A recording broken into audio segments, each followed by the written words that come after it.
এই indemnity ordinance এর ধারাবাহিকতাই কিন্তু আমরা শুনছি যে স্লোগানের কথা আমি মুখে আনবো না, যে স্লোগানের কথা এখন উঠে এসছে।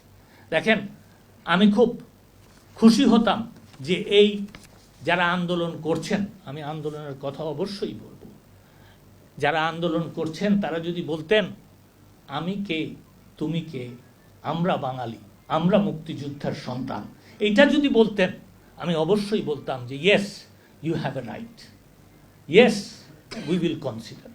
কিন্তু দুঃখের হলো আজকে এই ইনডেমনিটি অর্ডিন্যান্স, এই 15ই আগস্ট 1975, এই বঙ্গবন্ধুর কন্যাকে কারারুদ্ধ করা, এটার চেইন হিসাবেই আজকে তারা যেই স্লোগানের কথা আপনারা বলছেন সেই স্লোগান দিতে সাহস পায়।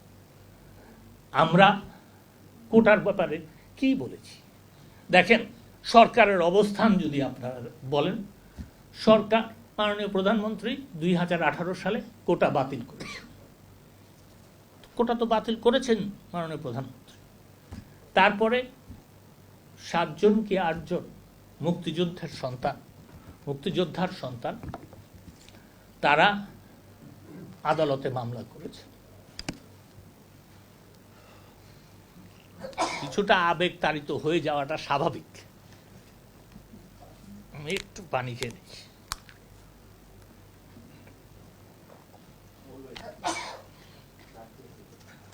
তো কথা হচ্ছে যে এই মুক্তিযোদ্ধার সন্তানেরা তারা হাইকোর্টে একটা রিট করেছে। এই যে আজকে কোটা আন্দোলন যারা করছেন, কোটা বিরোধী আন্দোলন, তারা হাইকোর্টে তো একজন আইনজীবী দেন নাই। হাইকোর্টের তো নিয়ম আছে যে সরকার, অফকোর্স অ্যাটর্নি জেনারেল সাহেব আর্গুমেন্ট করেছেন, তাকে সহায়তা করতে পারতেন, নিজেরা ইন্টারভেনার হয়ে তারা বলতে পারতেন আমরা যে মামলা হয়েছে আমাদের কিছু বক্তব্য আছে, আমাদের কথা শোনে, কিচ্ছু বলে নাই, তারা যায়ও নাই, তারা শুনেও নাই। হঠাৎ একদিন সকালবেলা যখন হাইকোর্টের রায়ের কথা পত্রিকায় বেরোলো, তারা জন্ম নিলেন ওনারা হঠাৎ যে কোটা বিরোধী আন্দোলন করতে হবে। ভালো কথা। তারপর কি হলো, ওনারা হাইকোর্টে যাবেন না, ওনারা রাস্তায় থাকবেন। মাননীয় প্রধান বিচারপতির কাছে গেলেই কিন্তু তাদেরকে, এবং এটা প্রমাণিত হয়েছে, এমন না যে প্রমাণিত হয় নাই, মাননীয় আপিল বিভাগের কাছে গেলেই কিন্তু তাদেরকে পক্ষভুক্ত করা যেত, তারা যেতেন। আচ্ছা, আমি তাদেরকে সাধুবাদ জানাই যে তাদের একটা সুবুদ্ধি হয়েছিল, তারা আদালতে গেছেন, আপিল বিভাগে গেছেন। আপিল বিভাগ কি বলেছে? আপিল বিভাগ বলেছে যে দেখেন, যে ইংরেজিতে বলেছে, we have heard the learned counsel for both parties in both the cases and perused the civil miscellaneous petitions, যেটা কোটা বিরোধী আন্দোলনের পক্ষে থেকে দেওয়া হয়েছে, as well as other materials on record.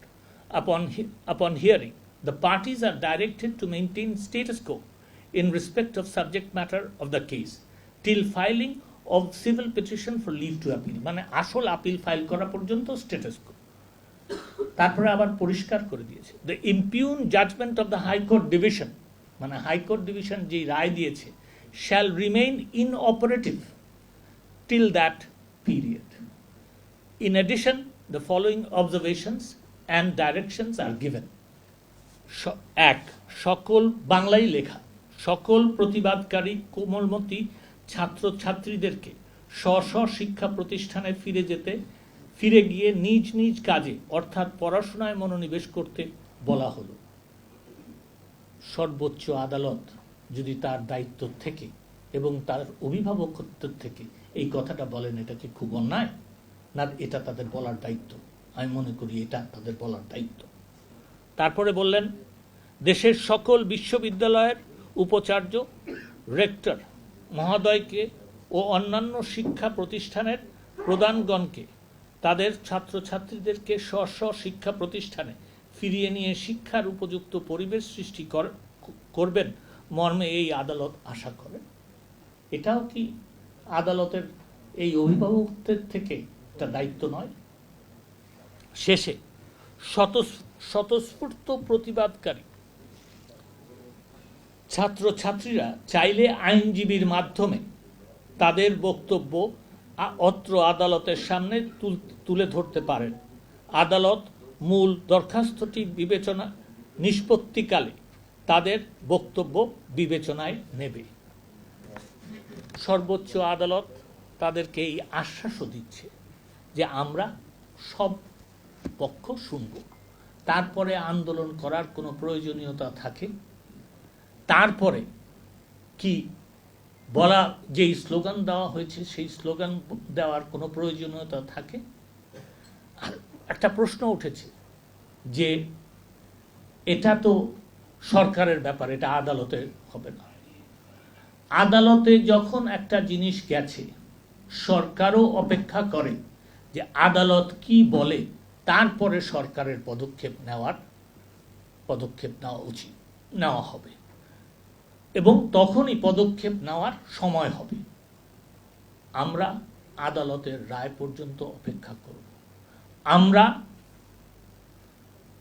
বাংলাদেশের সর্বোচ্চ আদালতকে সম্মান করব। আমরা সর্বোচ্চ আদালতকে সম্মান করে সর্বোচ্চ আদালত যে রায় দেয় সেটা বিবেচনা করব, সেটা প্রতিপালন করার চেষ্টা করব। আমরা সর্বোচ্চ আদালতকে পাশ কাটাবো না।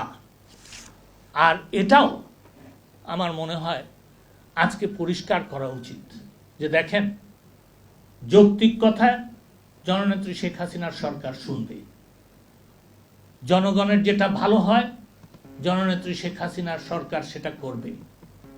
কিন্তু জননেত্রী শেখ হাসিনার সরকার আদর্শ থেকে বিচ্যুত হবে না। সেই আদর্শটা কি? বাংলাদেশের জাতির পিতা বঙ্গবন্ধু শেখ মুজিবুর রহমান, বাংলাদেশের মুক্তিযুদ্ধকে কেউ কটাক্ষ করতে পারবে না,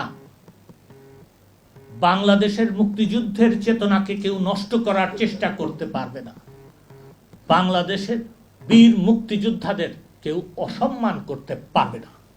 আমাদের এই চেতনা নিয়ে এগিয়ে যেতে হবে। আমি আপনাদেরকে সকলকে আহ্বান জানাই, সেই চেতনায় উদ্বুদ্ধ হয়ে বাংলাদেশকে 2041 সালে উন্নত বাংলাদেশ এবং একটা আইনের শাসন প্রতিষ্ঠিত দেশ হিসাবে পরিচিত করার জন্য সেই সংগ্রামে লিপ্ত হতে।